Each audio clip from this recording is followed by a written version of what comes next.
1970, I moved from London to LA, which was a shock. And between 70 and 76, I worked there as a photographer. And in 1976, I moved to New York.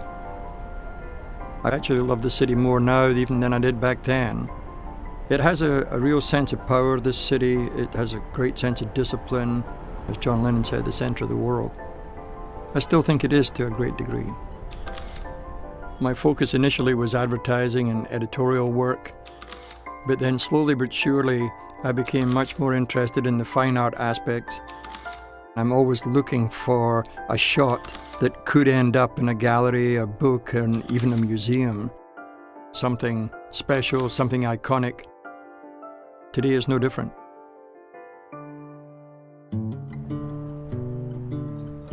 So here I am in one of my favorite studios in New York, Dune Studios, and of course I have high expectations of today. I'm working with Sergei Polunin. He's really one of the great dancers of all time. He's one of the most disciplined people that I've ever met in my life. He's very special. Morning, Freddie. How are you? Good to see you. Good to see you. I'm always working with the best makeup, the best hair, the best stylists. It's essential that you have a good team. Over here is the set, and today we're going to be shooting possibly against white and possibly against a dark canvas. Today I'm using ProPhoto Pro 10 packs. Actually, I've always used ProPhoto. It's more than 40 years now. Basically, you plug it in and it works. The plan today is to start with a portrait, and then I'll move on to some very high-energy mid-air shots. When the person arrives, there's a little bit of magic happens when you suddenly begin to feel the adrenaline. The person's on set, so you better start working. So the brain starts going quickly, and then you begin to make decisions about how this lighting should be done. I'm always starting with a key light. After I find that light, I begin a process of removing the light by using flags bit by bit by bit. It's basically like almost a jigsaw puzzle. You have to get the whole thing working, all the different components working together and finding the pieces that knit together. I'm looking for something strangely mysterious, something that has power with the lighting, and then I'm beginning to work with the subject. So it's very, very important that the two things are working together, the subject and the light. But there's a certain point that you fix this light, this flag, this scrim, that scrim, and eventually you've got to be very careful. You've always got to remember there's a human being on the set. I become, during the shoot, very hands-on and physical with all elements on the set. If we need some spritzing on a face, I prefer to do that myself. It's much quicker and more efficient for me to do that than give direction to 2 or 3 assistants. He's a high-energy dancer, so I'm doing a portrait, but I'm trying to introduce into the shot some power. Very good shot. Would you cover the light? I'm very familiar with the drawings of Michelangelo. I just spent my evening looking at 5 or 6 books that I have on his drawings, and I drew great inspiration from this. The ideal studio is in fact a black box. The reason for that is that when you add light, you want to be in total control of that light. Today I'm using a beauty dish, and I actually like this source very much because it reminds me of tungsten light. And therefore there's a great opportunity here to add a theatricality to the shot. The 2 backlights are just simply cleaning the wall behind the subject. Take a half a stop off of the light, would you? Just the mouth open a tiny bit, not too much.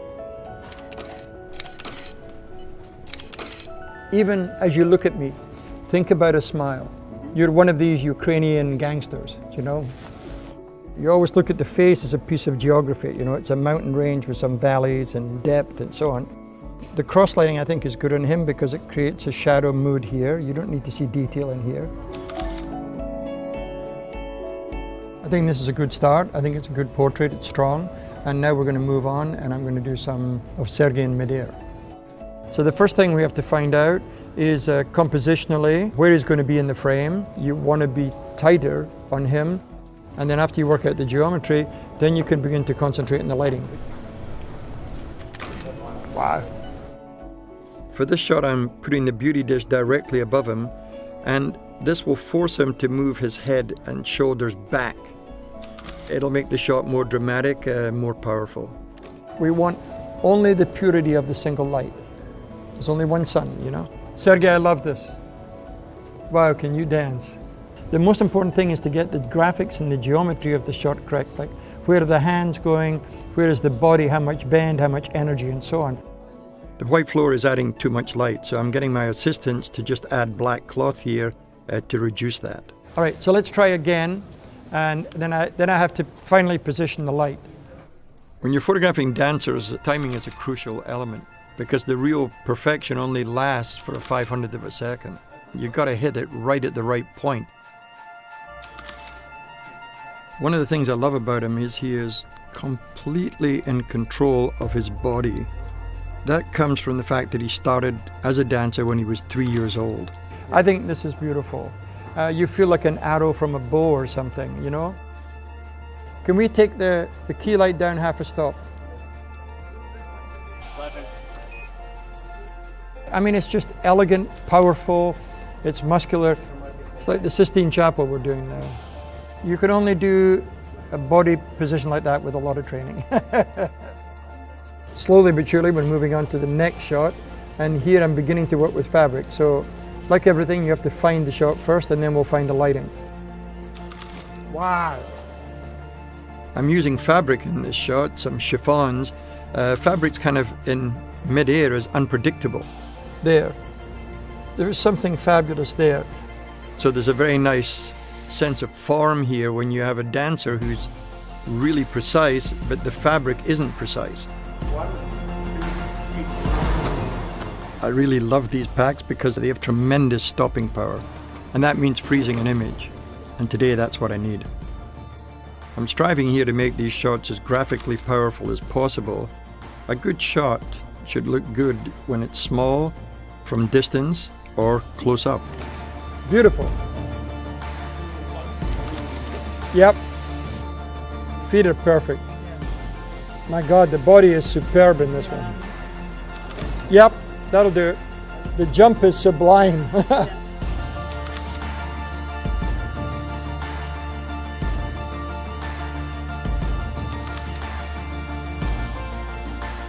Right now hair and makeup are working on Sergey, and I asked him to do a slightly powdery white makeup on him.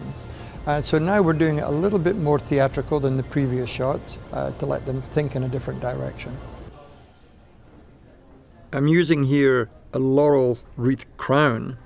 It actually reminds me of the kind of thing they used to present to Greek athletes. So it's slightly retro, but I think we'll try and shoot it in a modern way.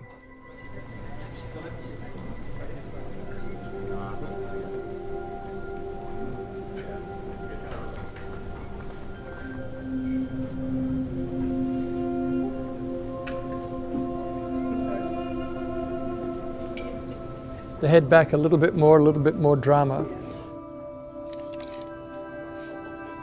Let's move the seam over to the middle there. Hold on, there. Let's see if it works. We started this, we were looking at actually Caravaggio paintings as an inspiration. So we're not trying to copy the lighting in a Caravaggio, we're just trying to use it as inspiration, as a general direction. There we go, that's perfect. Now is the shot, Sergey, so it's looking amazing. Just increase the power a little bit in the shoulders, it already looks wonderful. And then just in the face, a little bit of movement. The mouth open a little bit more. Of course, I still am wanting to end up with something quite dramatic that has quite a high contrast in it. And we have one light on the background just to give it a little bit of dimension. I think it's good. I think it looks mysterious, and I think it looks like what I was looking for. So I think it was pretty successful. Sergey, thank you. It was a great meeting. Working today with Albert was a true inspiration. For me, he's a legend, and you learn not just an art, you learn how humans should behave. You know, like a human approach to work. I don't know, you wanna be in that picture when you look at it. I think in life I found the right thing. I discovered photography fairly early on, and it just felt really comfortable and natural for me. So it's been maybe 60 years now that I've had a touch with photography, and I'm so passionate about it to this day. After all these years, I still love working in the studio with lights. They can make the shot simple, they can make the shot dramatic, they can make the shot elegant, dynamic. After all, without light, you don't have a shot.